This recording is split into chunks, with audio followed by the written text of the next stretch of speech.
Our turkey wasn't ready on time. The oven that we were using in the rental was not accurate, so everything was a little behind. But how'd it come out?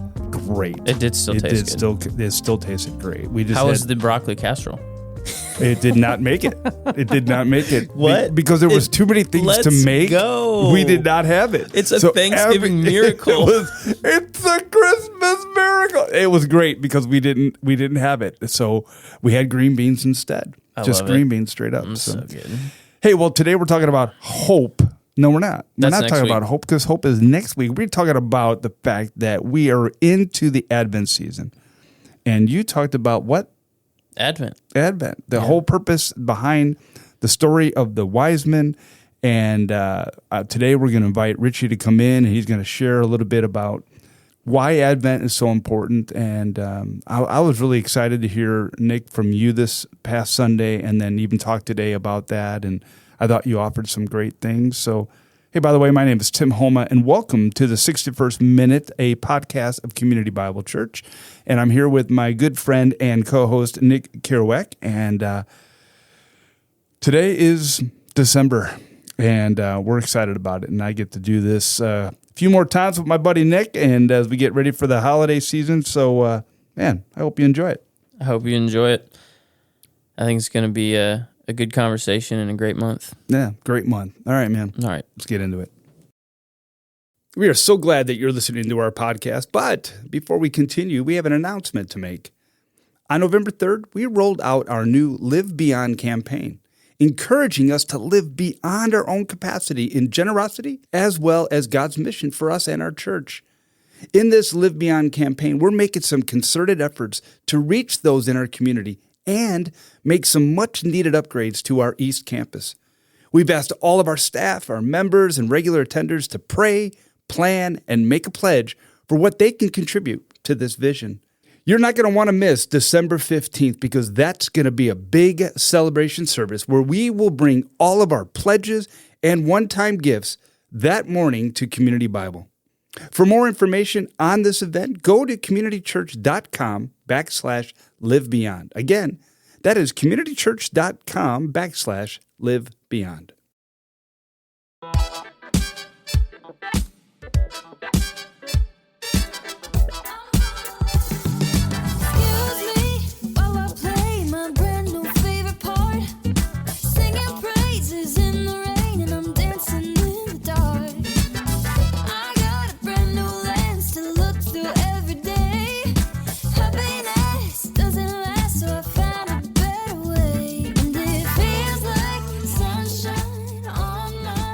Oh, my goodness. All right.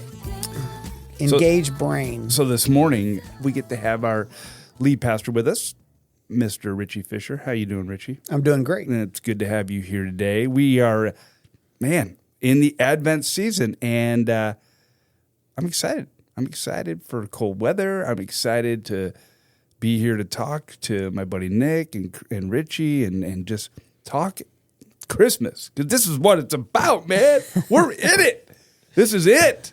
There is no excuse not to be listening to Christmas music. It is on now. Richy, when did you start listening to Christmas music? Oh, no, man. Last year. We all know. Yeah, last year you said in a sermon that you start really early.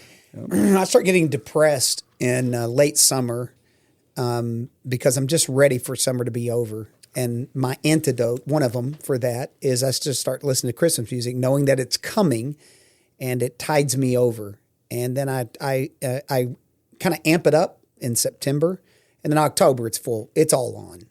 And now everyone has joined me in Christmas music, so I'm not odd. Yeah. I think there is just something, especially when you live in a warm part of the country. Living in Texas, summer just lasts forever. And you want something that reminds you of what's coming. And that's why we start early. For me, it's October. For Richy, it's August. But we're thinking Christmas. I'm counting the days down to Hallmark Christmas movies. That's what I used to do. It's like, all right, we're getting. We have arrived. We have arrived. We're in it. Those, yes. Yeah. Went and saw Red One this weekend. Don't tell me we're going to go see it. Yeah. I'm going to get the whole thing. Is saying, it worth watching? It is. It looks good. Yeah, it is. Well, we kicked off yesterday our Advent series, which is something that we've started here at Community Bible. It's become a tradition. I think this is our third year to do it. And for those of our listeners who maybe aren't familiar with the Advent liturgy, it's kind of a little different for our church because we don't usually get into the traditional liturgical style worship, especially during a season. But Advent liturgy is where you buy the candles, the 3 purple ones, and the one pink one. The pink one represents joy. The other 3, remember, are hope, peace, and love. And then you have a Christ candle in the center. And what you do is every Sunday during December is you light these candles, and then you discuss or read a devotional or really focus on that week's topic. So next week, Richie's going to be teaching on hope, and we'll light that first purple candle. But we also encourage our families to do it at home. So that's really what we're doing. But what I wanted to ask Richie was, this was your idea, Richie, something you wanted to get into 3 years ago. And it has been so well received that, we're in 3 years of doing this now. And I can see it keep going after this year. What was your original idea? Why did you think this was something that we needed to move towards, especially a church that kind of prides ourselves as not being traditional? Yeah, it was we were coming out of COVID, and for those who don't know the backstory of Community, we went through some major shifts and changes. COVID was a game changer for a lot of churches, and then we went through a leadership change, and so we were coming out of all of that. And I felt like we needed something like an anchor. I love Christmas, and I love this time of year. And so I really felt like it was a good opportunity for our church to create a tradition, which is a church that really doesn't do traditions very well, but create a tradition that we could rally around. It wasn't an original idea. Obviously, Advent's been going on for centuries.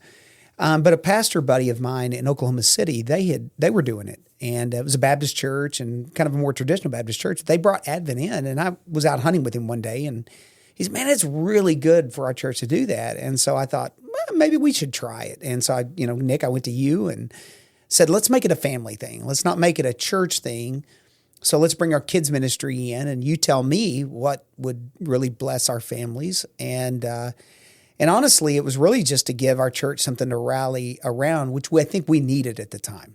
And that really is one of the cool parts about Advent is I think it's the one time of year that the kids are learning the same lesson every Sunday that the adults are in the main service. And when families go home and parents say, hey, what'd you learn about at church today? And the kids tell them, they can go, me too. We learned the exact same thing. Well, I think there's a second thing to it, which wasn't originally part of why we do it, but 50 weeks out of the year, 48 weeks out of the year, we're heavy on teaching. Mm-hmm. We're a Bible church. We're going to teach God's word.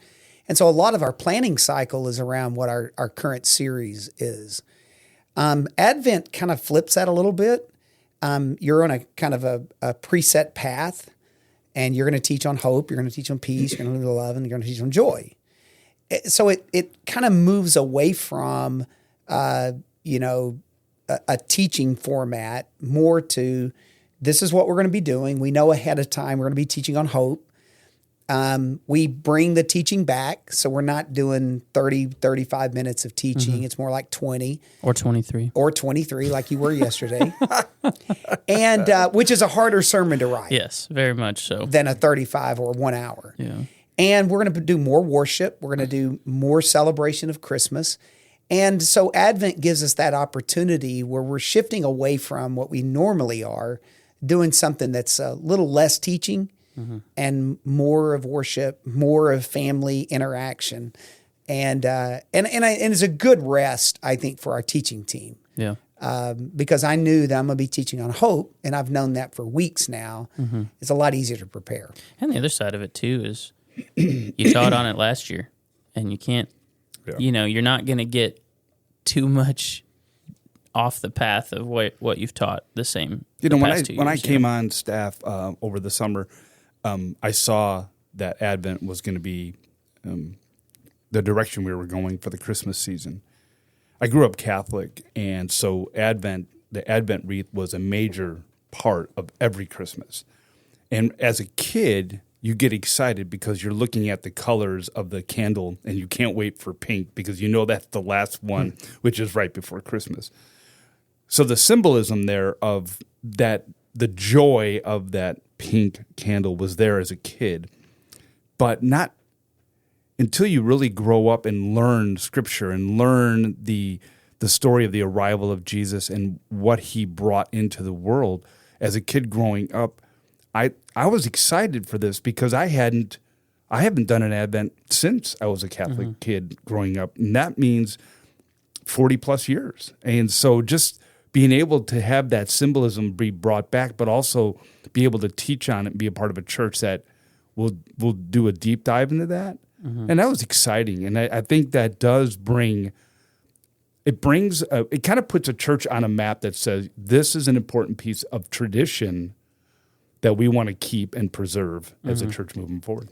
The fun part about doing Advent at Community Bible is because we're non-denominational and we haven't been committed to specific traditions like this.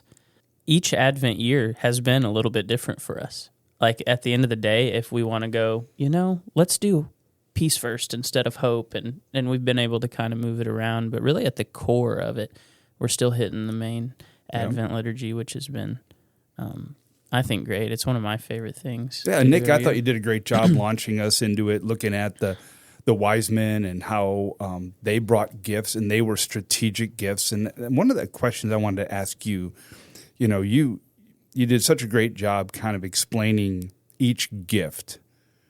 You talked a little bit about gift giving and how you and Allison are trying to raise Jones to be a giver, if you will.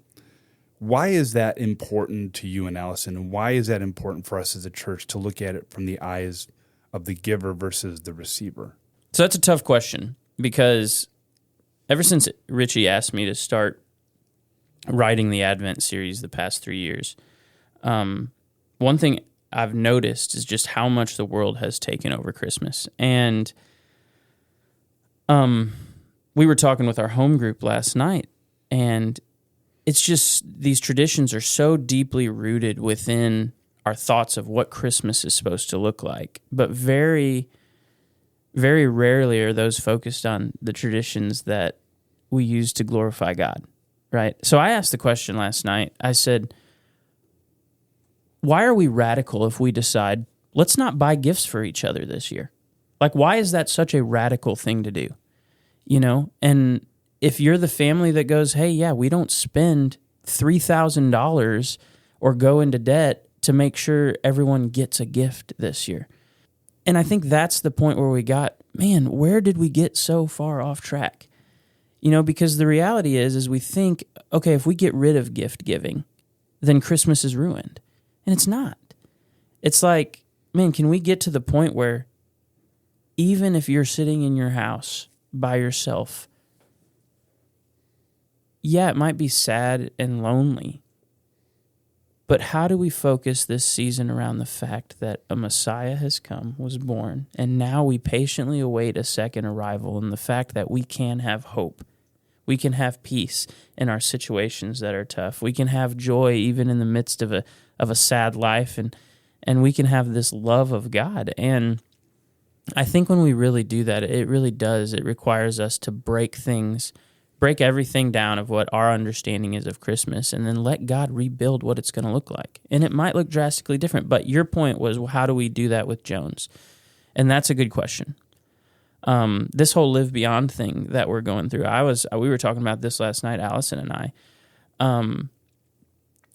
What an opportunity for us to teach Jones to give, right?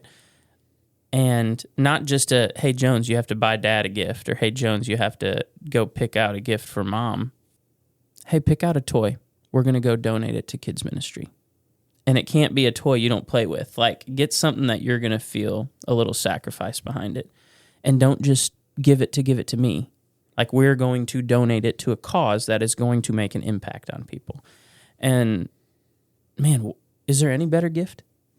You know?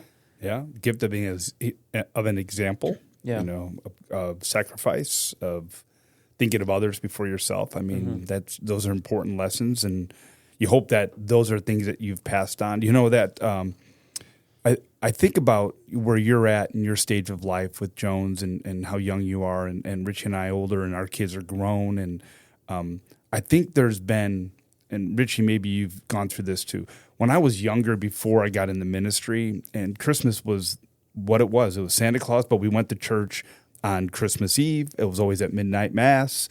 There was tradition there. But for me growing up, it was Santa Claus. It was Christmas. It was Rudolph. It was all that. Then I got in the ministry, and then I went the complete opposite. It's all about Jesus, and it's not about commercialism. It's not about Santa Claus. I went to the far extreme going, wait a minute. But now there's a balance. And you, as you get older and hopefully wiser, you're just able to be intentional. I'm intentional, and I know what this season's about. I know it's about the birth of Jesus, and I'm celebrating that as well. But I'm not forgetting also the other side, the fun side, the red and the white and the reindeers and the things that I grew up with the kids that I've been able to season both. And I have a much more rewarding and it's more rewarding for me in this season to be able to balance it because I grew up with one and it's been my life. The other one is all about my heart, my life, my soul, my mind, my mind, soul, strength, and all that. So it's easy to go extremes and go, we're not going to do this, but I think you're doing it in a good way that you can still bring in the joys of Christmas, but also of the worldly perspective, but also the biblical of sacrifice and looking at others as more important than yourself and giving. And there's that balance that I'm so glad that I have. Well, that's the challenge. That's a challenge that's where the series title came from, Home for Christmas, right? We've got to the point, and when I walked off stage yesterday, first thing I asked Allison was, did I poo-poo on Christmas traditions too much? Like, the reality is we're going to get Jones gifts this year, right? My issue is never really the fun part of Christmas. It's just, man, I have run into countless stories of people who've let these traditions be the pedestal and what's on the throne over Christmas, and it's just pushed Jesus out of it. It's like, hey, let's sprinkle in a little Jesus on Sunday mornings when we're at church, but that's literally the only place we're going to talk about it, or we're going to do anything to celebrate the season. Everything else is about me, us, or my kids. And it's just like, man, where have we gone? I don't know. Do you see that, Richie? Well, I think it's a balance. A verse that I'm going to share Sunday on hope is going to come out of 1 Timothy 6, where Paul's charging this young pastor and saying, here's what I want you to teach. And so we're going to talk about, Nick, jumping off of your point number 3 from Sunday about where is our hope. And Paul tells Timothy, that for a lot of us, we lean toward our hope is in wealth, money. There's 2 types of people, those that want it and those that have it. And he makes a statement that says, that for those who have it, here's the antidote to that, is give generously. But Paul adds that God provides for us richly for our enjoyment. That's an important word. That means we can enjoy gift receiving. We should. It can be fun to watch Jones open this great gift. 100%. How much? That's awesome. And Tim, you probably experienced that as well. As I was growing up, I wanted to get gifts, and then as I saw my kids opening gifts, I was like, man, I want to give them gifts because it was more fun watching them open these presents and that moment. So there's nothing wrong with experiencing the joy of receiving gifts because God gives those to us for our enjoyment. But it has to be the balance then. Where does our hope really lie? Not in that present. It can't be. No. It cannot be because, as Paul talked to Timothy and said, you teach people who's got wealth that wealth is fickle. He uses the word uncertain. You can't depend on it. And so your hope should be somewhere else. So you have to balance those two things out. Where does our hope lie? Well, it's in Jesus and what he's done for us. But can we enjoy the Christmas season and the gift giving and gift receiving? Absolutely. You can do both at the same time, as long as your focus and your priority is set in a row. And Nick, I think you did an excellent job in that yesterday.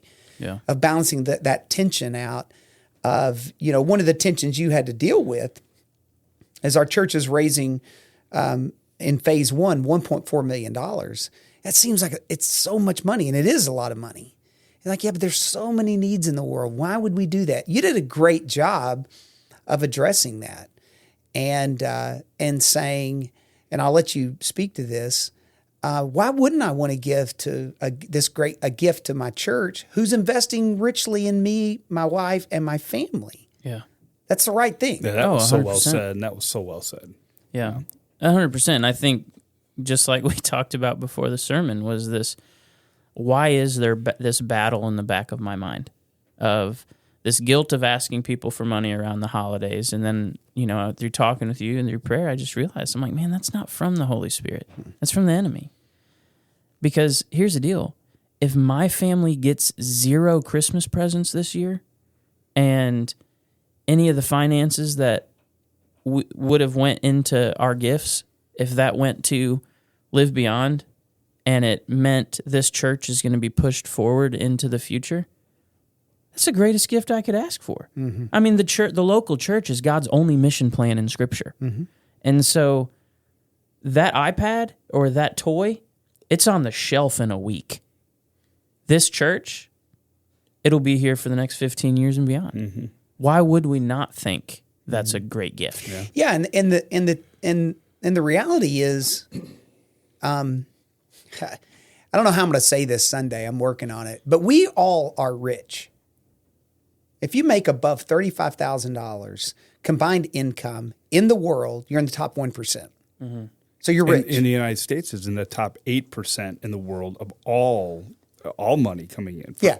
If you have 2 cars, it's something ridiculous, how wealthy you are. So I'm going to talk about rich people problems that we face every day. Like one of them is I walked into my closet this morning, getting ready, and I could choose from several different outfits to wear. That's a rich person problem. Uh-huh. I can make a choice.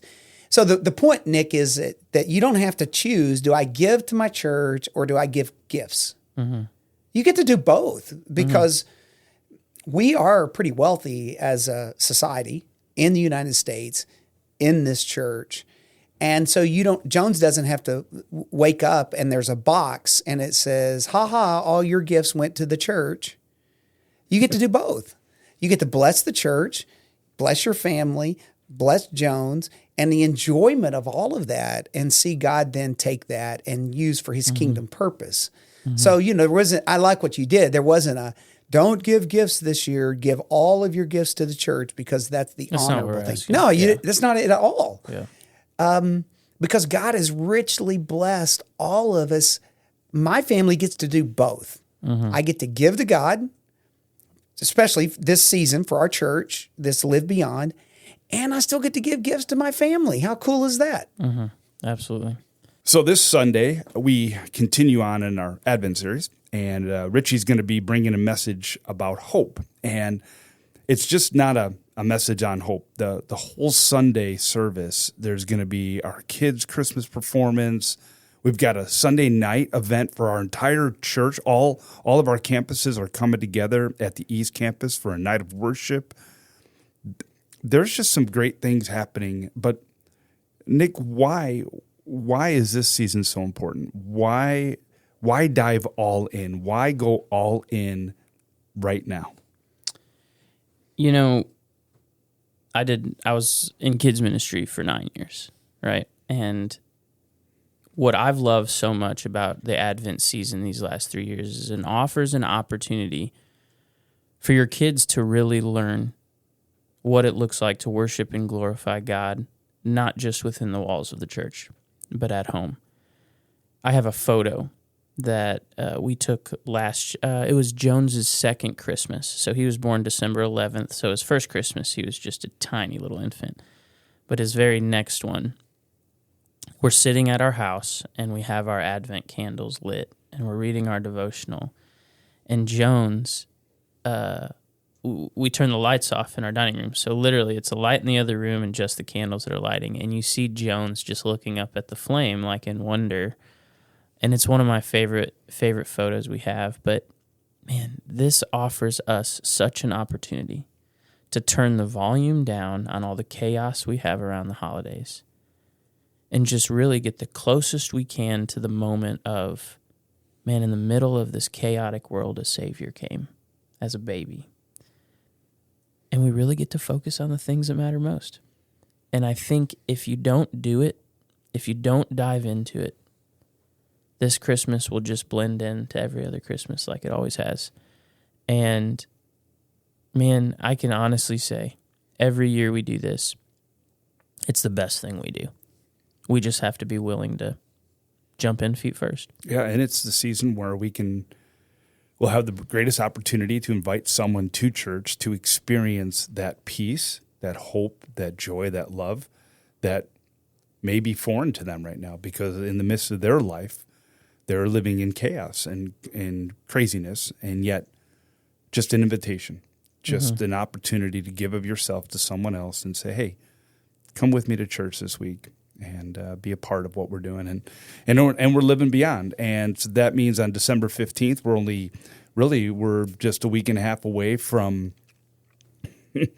a big, huge marker in the life of Community Bible. And we are excited about that day. Many of us listening right now have been praying and excited about what we're going to bring to the church to help move the church forward, to reaching people and to what we want to do at our campus and what we want to do in our community. And we're just asking everybody to be praying for that day, and as they, really look at what they want to bring to Community Bible. And so December 15th is Live Beyond Sunday. Man, Richy, excited. real quick, 45 seconds. We talked a little bit about it. Hit your preview for this Sunday, why they don't want to miss it. Well, we're going to talk about hope, and where does our hope sit? What is the focus of our hope?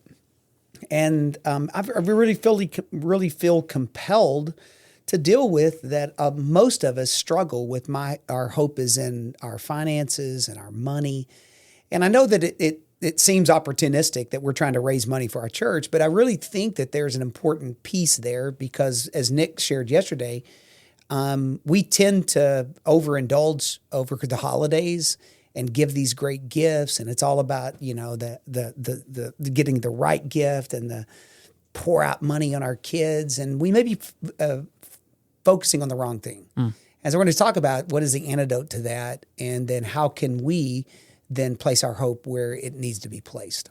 So I would say this: yesterday, walked in, everything's decorated, and from street to seat, and it's just beautiful to see our church. I love Christmas, and we have a church that loves Christmas as well. And so all this month, I mean, we are really focusing on celebrating Jesus, and as a church, really coming around that. So. But coming into the building and the smells of Christmas and the lights and everything, a great experience, great church. Love Community Bible. Looking forward to seeing y'all next week. All right. You bet.